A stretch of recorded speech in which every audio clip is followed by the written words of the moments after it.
Okay. अच्छा, मैं आज की क्लास के लिए सिर्फ रिकॉर्डिंग करने दे रही हूँ।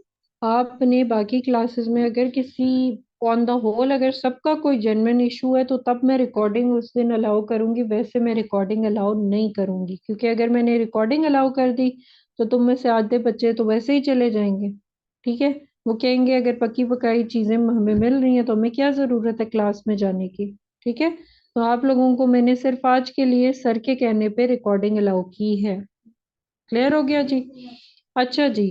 हम बात कर रहे थे about the processes of nature. अच्छा, डिफरेंसेस की हम बात कर रहे थे। डिफरेंसेस में मैंने आपको बताया कि आपने कैसे डिफरेंसेस जो हैं वो लिखने हैं। क्लियर हो गया। सोलर इक्लिप्स में पहले तो मैंने मीनिंग बताना है भाई। सोलर इक्लिप्स वो इक्लिप्स था जिसमें सन ब्लॉक्ड हो रहा था बाय द मून। इसी तरह ल्यूनर इक्लिप्स में लिख देना है। फिर सेकंड डिफरेंस मैंने इनकी पोजीशन का लिखना है, मार्कर से ये चीज लिखनी है। ठीक है। अब आपको जो चीजें मैंने बोल्ड की होंगी वो आपने याद रखना है कि ये हमने मार्कर से चीजें लिखनी है, ये वाली चीजें। ठीक हो गया। अगर कोई वर्ड बीच में, अगर आप ब्लू मार्कर इन हेडिंग्स के लिए यूज कर रहे हो तो बीच में अगर कोई वर्ड आपने कैपिटल करना है तो उसके लिए आप ब्लैक मार्कर यूज करोगे। क्लियर हो गया। अच्छा जी। पोजीशन की अगर हम बात करें तो अभी सोलर इक्लिप्स में मैंने आपको क्या बताया था कि ये वो इक्लिप्स होता है जिसमें moon in between sun and earth आ जाता है। ठीक है। ल्यूनर इक्लिप्स में क्या आ रहा था कि अर्थ इन बिटवीन आ रही थी। ये दूसरा डिफरेंस हो गया। थर्ड डिफरेंस इनकी फ्रीक्वेंसी का आता है कि कब कब कितने टाइम स्पैन के बाद ये दोनों फिनोमिना अकर होते हैं। अगर हम सोलर इक्लिप्स की पीछे बात करें तो it occurs once in every 18 months. और ल्यूनर इक्लिप्स की बात करें तो it occurs twice an year. Occurrence की बात करें तो इनकी अकरेंस डिफरेंट है। कैसे? जो सोलर इक्लिप्स है वो ड्यूरिंग द डे होता है, lunar Eclipse during the night होता है। फेजेस की बात करें, मैंने अभी आपको बताया कि मून की अपनी फेजेस होती है, उसके डिस्कशन में हम नहीं जाएंगे क्योंकि वो हमारे काम की बात नहीं है। हमें सिर्फ ये पता होना चाहिए कि मून की डिफरेंट फेजेस होती हैं। एक हमारे पास होता है न्यू मून, एक होता है फुल मून। तो जो सोलर इक्लिप्स होता है वो न्यू मून के टाइम पे अकर होता है। On the contrary lunar Eclipse याद रखो कि फुल मून के टाइम पे होता है। क्लियर हो गया। उसके बाद हम इनकी ड्यूरेशन पे भी बात कर सकते हैं। आप सोलर इक्लिप्स को 5 to 7 मिनट्स तक देख सकते हो, जबकि अगर ल्यूनर इक्लिप्स है तो वो एक और तक रहता है। क्लियर हो गया।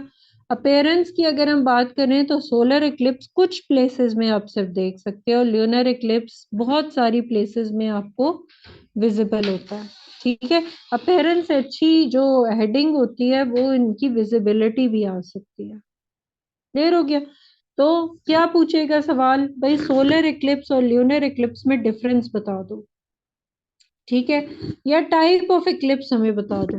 फॉर इंस्टेंस आपके सामने एक सैंपल के तौर पे मैं सवाल अगर रखूं तो देखो 2016 में पहला सवाल जो उसने दिया 2017 में, वो उसने क्या दिया?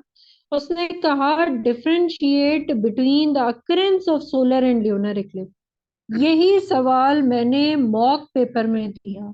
ठीक है। और बच्चों को फिर भी नहीं पता कि हमने डिफरेंसेस कैसे लिखने हैं। जैसे मैंने डिफरेंसेस आपको सिखाए हैं आपने वैसे ही डिफरेंसेस लिखने हैं।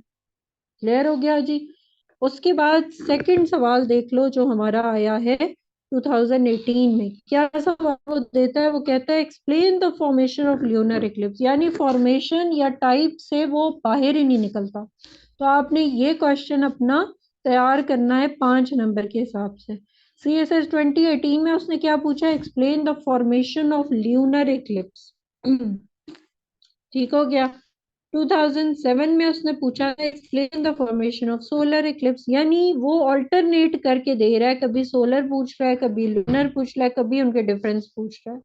यानी इस सवाल की जो डोमेन है वो इसी के अराउंड रिवॉल्व करती है कि दोनों इक्लिप्स का आपको पता होना चाहिए, प्लस उनकी जो टाइप्स हैं या उनकी जो फॉर्मेशन है वो आपको पता होनी चाहिए। थर्ड पे उनका डिफरेंस आपको पता होना चाहिए। आपका 5 नंबर का सवाल तैयार हो गया। क्लियर हो गया जी। नेक्स्ट हमारे पास, सॉरी, अच्छा, नेक्स्ट हमारे पास जो सवाल आता है वो आता है रोटेशन एंड रेवोल्यूशन। ठीक हो गया। रोटेशन क्या होती है, रेवोल्यूशन क्या होती है। रोटेशन यानी रोटेट, इसको हम रोटेशन को आम वर्ड्स में, लेमैन की टर्म्स में आप यूं बोलो, स्पिन।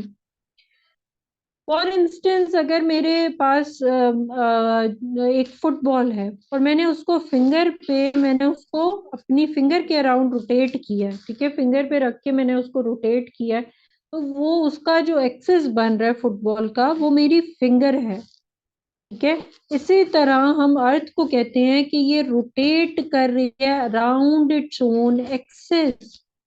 हमारी अर्थ स्पिन कर रही है या रोटेट कर रही है अराउंड इट्स एक्सिस। और ये रोटेशन याद रखो हमेशा होती है CCW, यहाँ पे मैंने लिखा हुआ है, यानी काउंटर क्लॉकवाइज। ठीक है।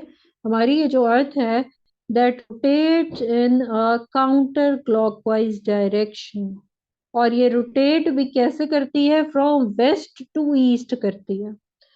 ठीक है। हमारी अर्थ वेस्ट टू ईस्ट रोटेट करती है, यानी ये डायरेक्शन ही बनती है काउंटर क्लॉकवाइज की। ठीक हो गया। ये आपका वो ऑब्जेक्टिव में पूछता है।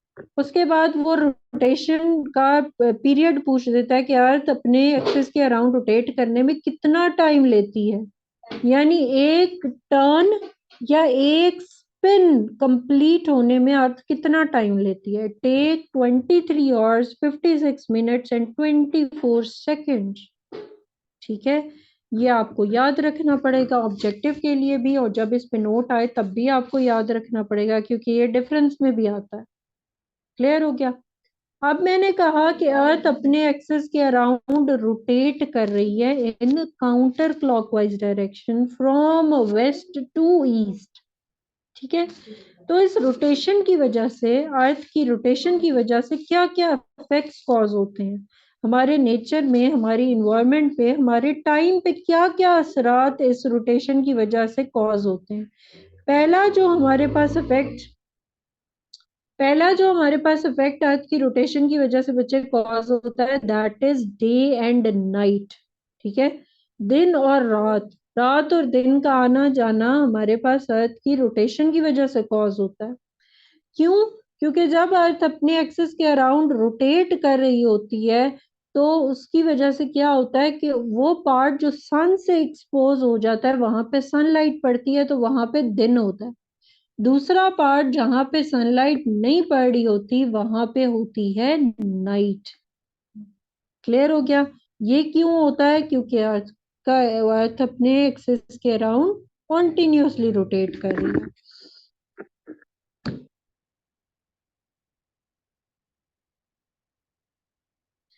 सेकंड, अर्थ की रोटेशन की वजह से हमारे पास क्या हो रहा है, अर्थ की रोटेशन की वजह से एक हमारे पास इफेक्ट कॉज होता है जिसको हम नाम देते हैं कॉरियोलिस इफेक्ट। क्या नाम देते हैं? Coriolis effect. अब ये इफेक्ट क्या होता है?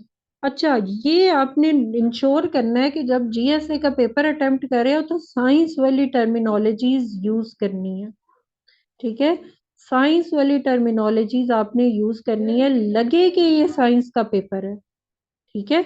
अक्सर बच्चे क्या करते हैं कि वो साइंस के पेपर में साइंस वाली टर्मिनोलॉजीज प्रॉपर नहीं यूज कर रहे होते, जिसकी वजह से भी नंबर कटते हैं, नंबर नहीं आते हैं इस पेपर में।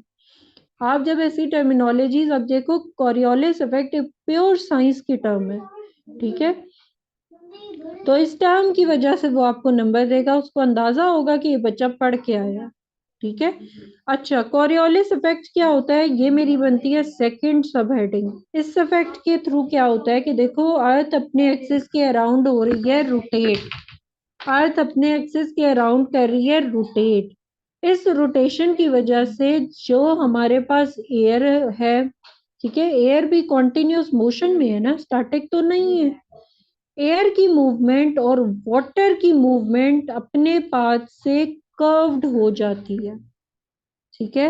एयर की मूवमेंट, वाटर की मूवमेंट अपने ओरिजिनल पाथ से डेविएट हो जाती है थोड़ी सी।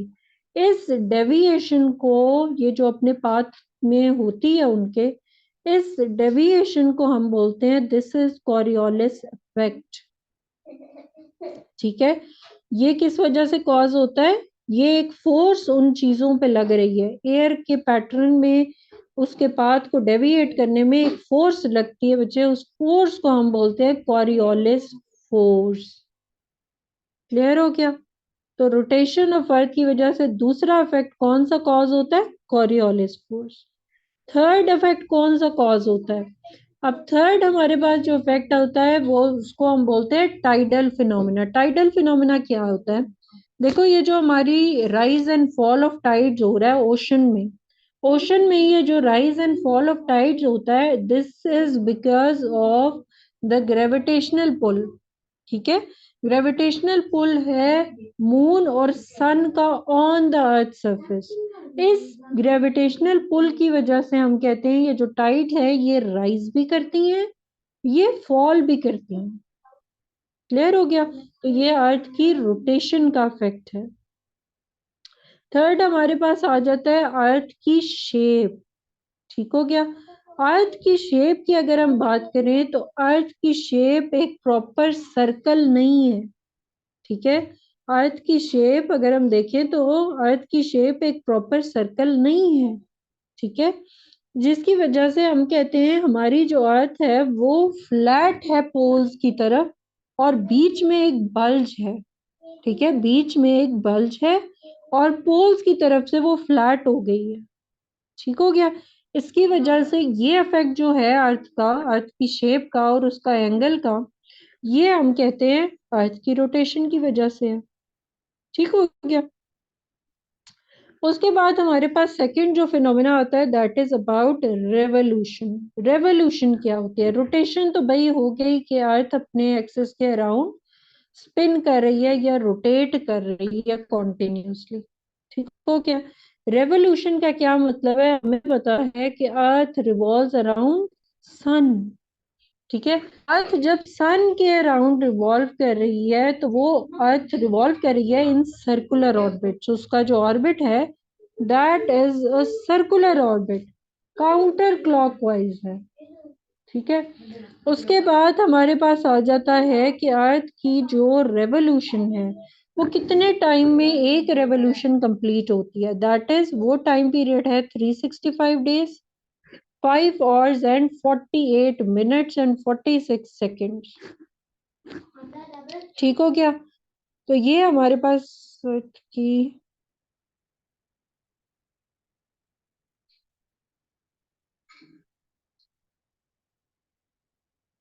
ये हमारे पास अर्थ की रेवोल्यूशन की वजह से हो रहा है। ठीक है, ये टाइम पीरियड आपने याद रखना है, 365 days, 5 hours, 48 minutes and 46 seconds। ठीक है, ये एक रेवोल्यूशन का टाइम है। उसके बाद अर्थ की रेवोल्यूशन की वजह से क्या इफेक्ट्स कॉज होते हैं? अर्थ की रेवोल्यूशन की वजह से याद रखो हमारे पास दो इफेक्ट्स कॉज होते हैं। एक को हम कहते हैं सोलिस्टाइज और एक को हम कहते हैं इक्विनॉक्स। एक को हम कहते हैं सोलिस्टाइज और एक को कहते हैं इक्विनॉक्स। अब ये क्या फिनोमिना है? देखो, हमारे पास साल में, पूरे साल में एक दिन ऐसा आता है, 2 दिन बल्कि ऐसे आते हैं साल में, जून में और दिसंबर में। ठीक है, जून में और दिसंबर में ऐसे दिन आते हैं या तो वो दिन लॉन्गेस्ट डे ऑफ ईयर होता है या वो शॉर्टेस्ट डे ऑफ ईयर होता है इन दिसंबर। ठीक हो गया? तो ये दिन जो कि हमारे पास लॉन्गेस्ट और शॉर्टेस्ट होता है इसको हम बोलते हैं सोलेस्टाइज। ठीक है, और ये होता है जून 21st एंड 22nd या दिसंबर 21st 22nd में होता है। ठीक हो गया? तो पहला आ गया सोलेस्टाइज। सोलेस्टाइज वाला दिन या तो साल का लंबा तरीन दिन होगा या छोटा दिन होगा। ठीक हो गया? नेक्स्ट आता है इक्विनॉक्स। इक्विनॉक्स क्या होता है? इक्विनॉक्स को याद रखना है इक्वल से। इक्विनॉक्स को आपने याद रखना है इक्वल से।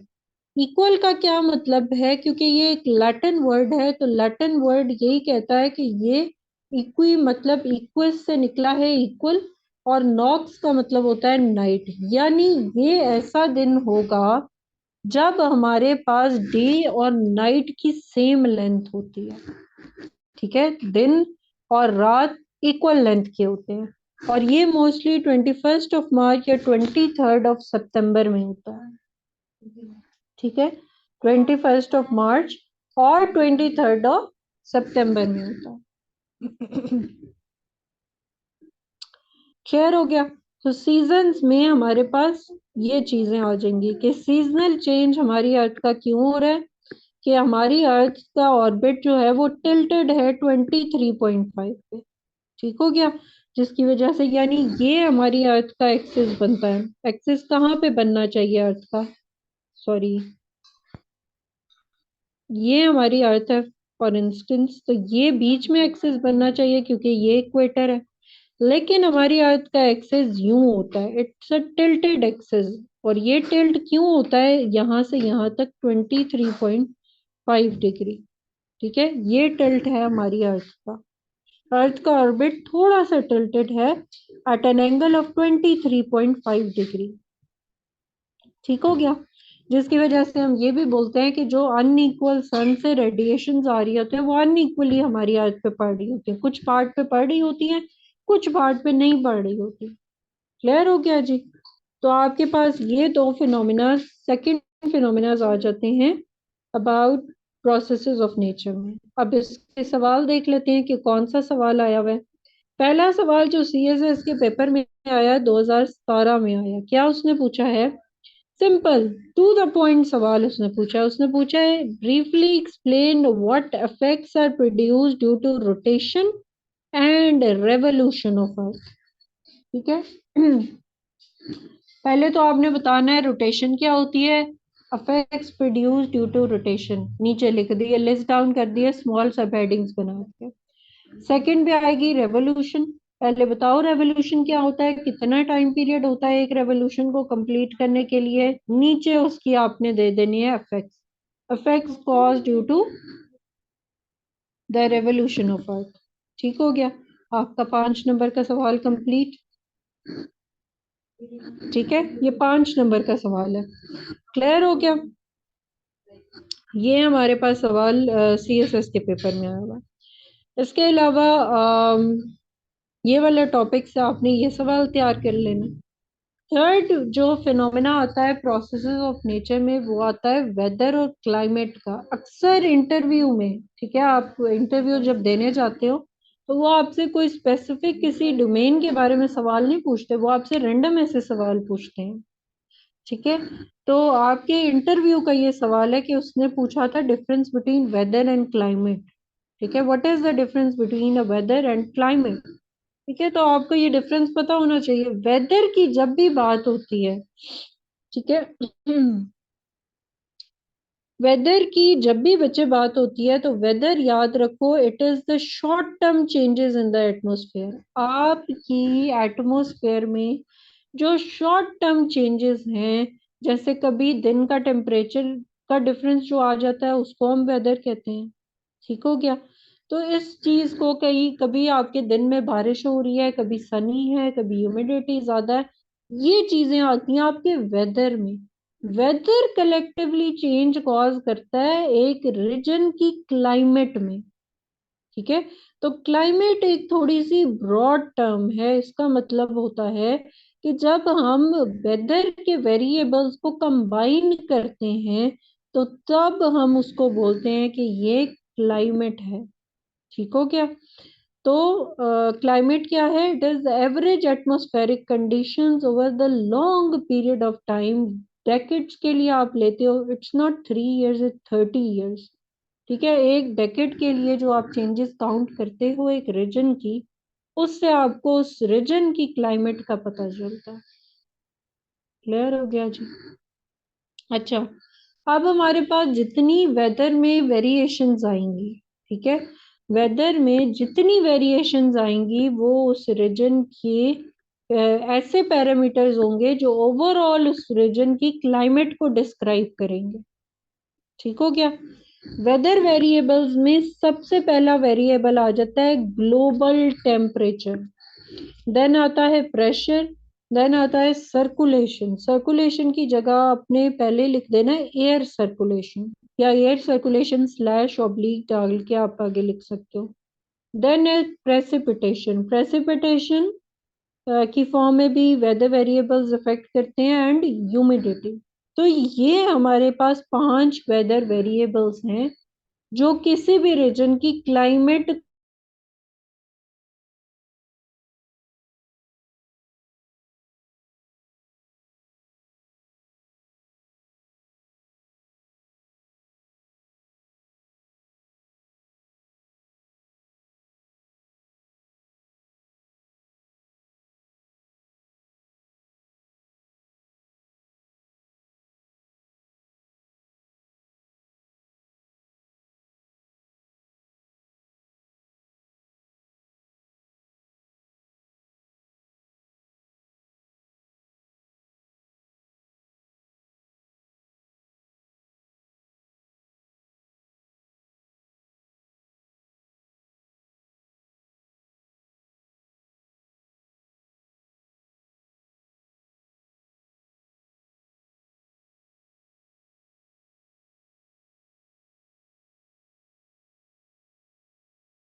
सॉरी मेरा इंटरनेट का इशू आ गया था। ओके, मेरी आवाज क्लियर आ रही है? Yes ma'am. ओके, अच्छा जी, हम बात कर रहे थे अबाउट क्लाइमेट। ठीक है, क्लाइमेट की हम बात करते हैं।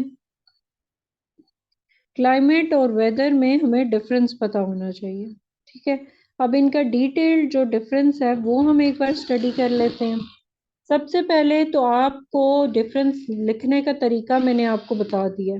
ठीक है, क्या डिफरेंस लिखने का तरीका है भाई? लाइन लगानी है, दोनों साइड पे हमने लिखना है कि कौन कौन सी टर्म्स हैं जिन पे हमने डिफरेंस करना है। सेकंड पे हमने क्या करना है, हमने ये चीज इनकॉर्पोरेट करनी है अपने डिफरेंसेस में। फॉर इंस्टेंस अगर मीनिंग का डिफरेंस आ रहा है, मीनिंग लिखना है। ये मैंने लिखा है व्हाट इट इज, या आप इसकी एनाटमी लिख सकते हो। ठीक है, anatomy is a good word. फिर रिप्रेजेंटेशन या रिप्रेजेंट्स, ये क्या करते हैं वो आपने लिख देना है। वेरिएशन क्या इनकी होती है, ठीक है, affected by assessment and study. ठीक है, कि इनकी रिस्पेक्टेड जो स्टडीज हैं उनको हम क्या नाम दे देते हैं, वो आपने लिखने हैं। या मैंने आपको ये कहा है कि डिफरेंसेस आपने कैसे लिखने हैं, बीच में आपने ये हेडिंग्स ले आनी है। ठीक है, मार्कर से बीच में आपने ये हेडिंग्स ले आनी है। क्लियर हो गया? उसकी वजह से आपकी ये सब हेडिंग्स भी बन जाएंगी और आपके प्रॉपर डिफरेंसेस, जो पैटर्न है डिफरेंसेस का, वो भी आपका डिफरेंसेस आ जाए। ये किसका माइक, काइंडली जिसका भी माइक जो है वो ऑन है, आप लोग उसको ऑफ कर दो, वरना मैं इधर से सबको।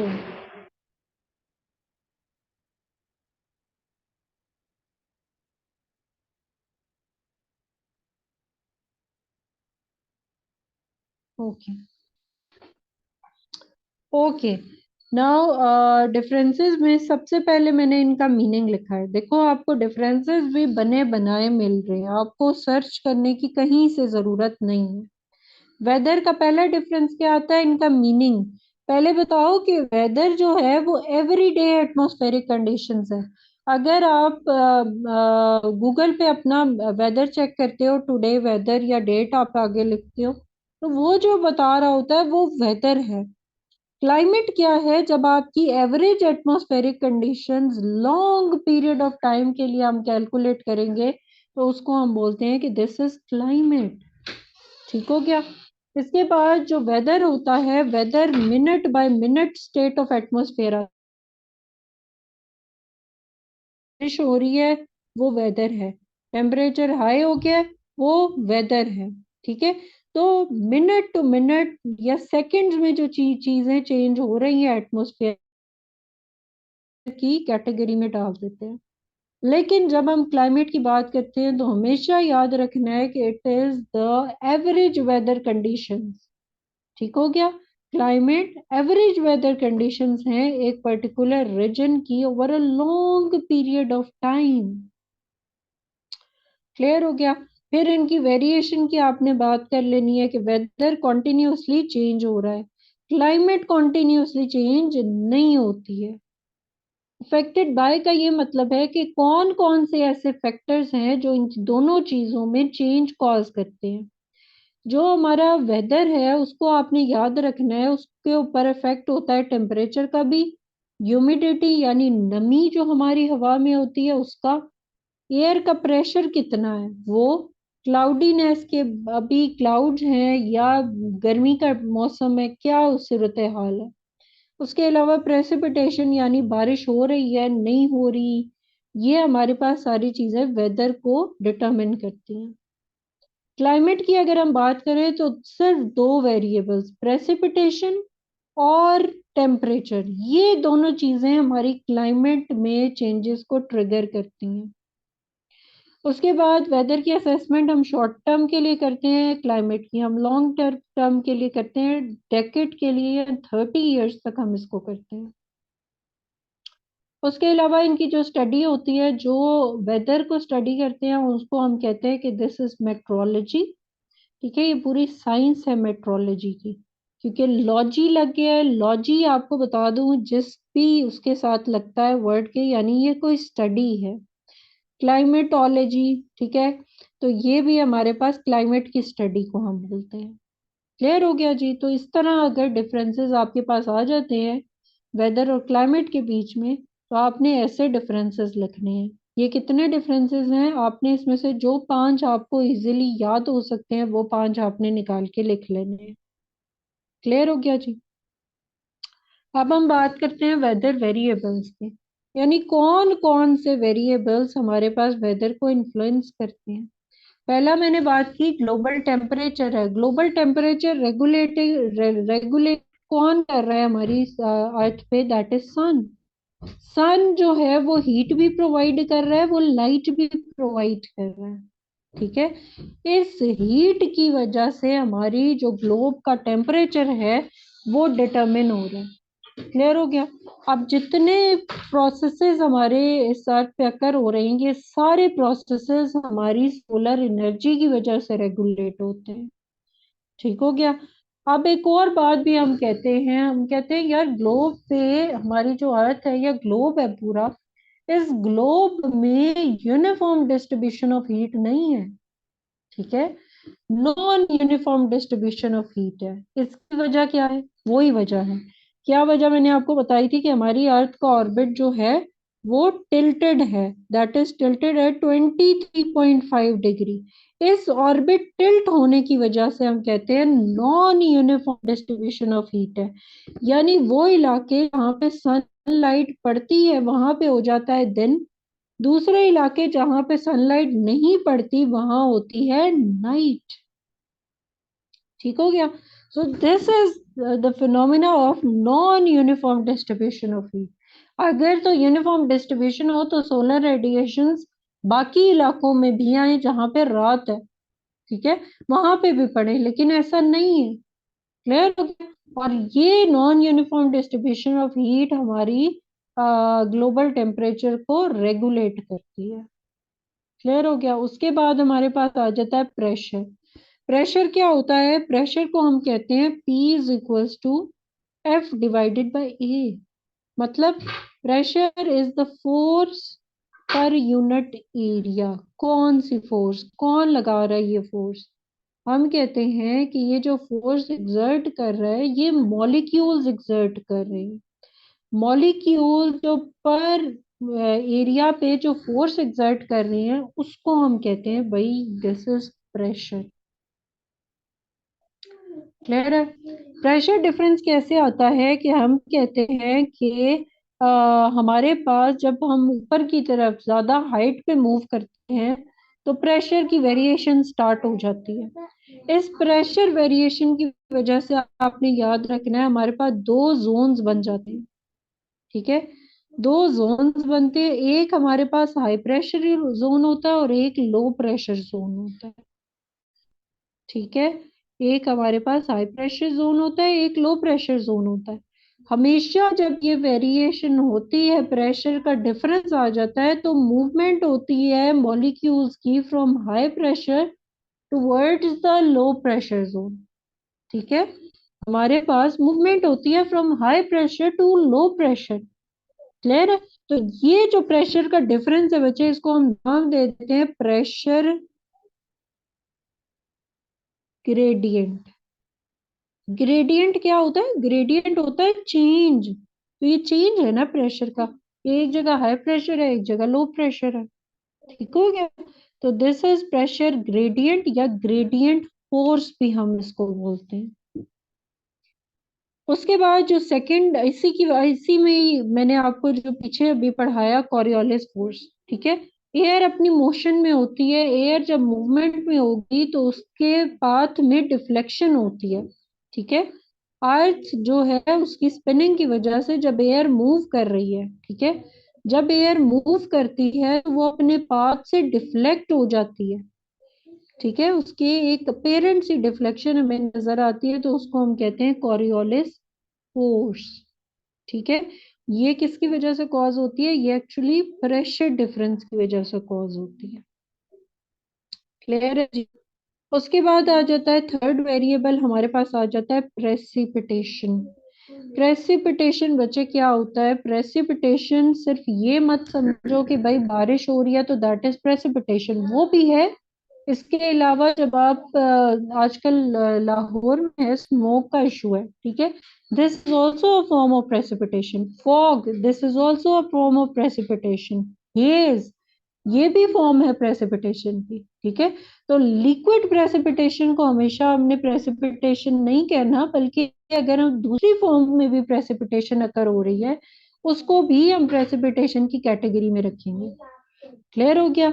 अच्छा जी, प्रेसिपिटेशन जैसे भी मैंने आपको बताया रेन की फॉर्म में होती है, फॉग होती है, मिस्ट होती है, hedge, snow and hell. Snow तो हमें पता है भाई, वो स्नो एंड हेल क्या होगी जब हमारे पास लम्प्स ऑफ आइस फॉल करते हैं ग्राउंड पे। ठीक है, हेज क्या होती है? हेज हमारे पास तब हमेशा बनती है जब पोल्यूटेंट्स शामिल हो जाते हैं एयर में। ठीक है, और उसकी वजह से क्या होता है? विजिबिलिटी इश्यूज होते हैं। उसके बाद आ जाती है फॉग। फॉग क्या होती है? जब पानी, जब हमारे पास लिक्विड ड्रॉपलेट्स हैंग हो जाती है एयर में तो हम उसको कहते हैं भाई ये फॉग है। रेन की क्या होती है? लिक्विड प्रेसिपिटेशन हो जाएगी। मिस्ट और फॉग जो होती हैं ये सेम होती हैं, इसमें ड्रॉपलेट्स हैंग होती हैं एयर में। क्लियर हो गया? उसके बाद हमारे पास जो लास्ट वेरिएबल आता है दैट इज ह्यूमिडिटी। ह्यूमिडिटी क्या होती है? ह्यूमिडिटी को आसान अल्फाज में अगर हम डिफाइन करें तो जो मॉइस्चर हमारी एयर में है दैट इज ह्यूमिडिटी। ठीक है? इसकी एग्जांपल अपनी डेली लाइफ से ले लो कि जब समर्स होते हैं, गर्मियां होती हैं, गर्मियां होती हैं तो गर्मियों में क्या होता है कि आपकी एयर जो होती है वो मॉइस्ट होती है। ठीक है? इसीलिए आपकी जो एयर है वो वार्म भी है और उसके अंदर मॉइस्चर होता है जिसकी वजह से आपकी स्किन पे पसीना फील होता है। लेकिन सर्दियों की अगर हम बात करें तो एयर होती है ड्राई। ठीक है? एयर ड्राई भी है, एयर कूल भी है। क्लियर है? तो ये किसकी वजह से है? ये ह्यूमिडिटी की वजह से, ह्यूमिडिटी का डिफरेंस है। क्लियर हो गया? तो ये हमारे पास थे वेदर वेरिएबल्स। अब इनका सवाल देख लेते हैं। यही वेरिएबल्स आपने तैयार करने हैं। क्लियर है? 2022 में हमारे पास सवाल आया, वो कहता है discuss the various factors which affect the variation in the climate of a place. ठीक है? उसने कहा है कि मुझे डिफरेंट फैक्टर्स बता दो जो क्लाइमेट एक जगह की में वेरिएशन को शो करती हैं। ठीक है? तो आपने यही वेदर वेरिएबल्स लिखने हैं और यही वेदर वेरिएबल्स की वजह से आपने कहना है कि जब हम इनका एवरेज एटमॉस्फेरिक कंडीशंस लेंगे over a long period of time तो वो क्लाइमेट के वेरिएबल्स बन जाते हैं। वो हमें एक पर्टिकुलर रीजन की क्लाइमेट बताते हैं। क्लियर हो गया जी?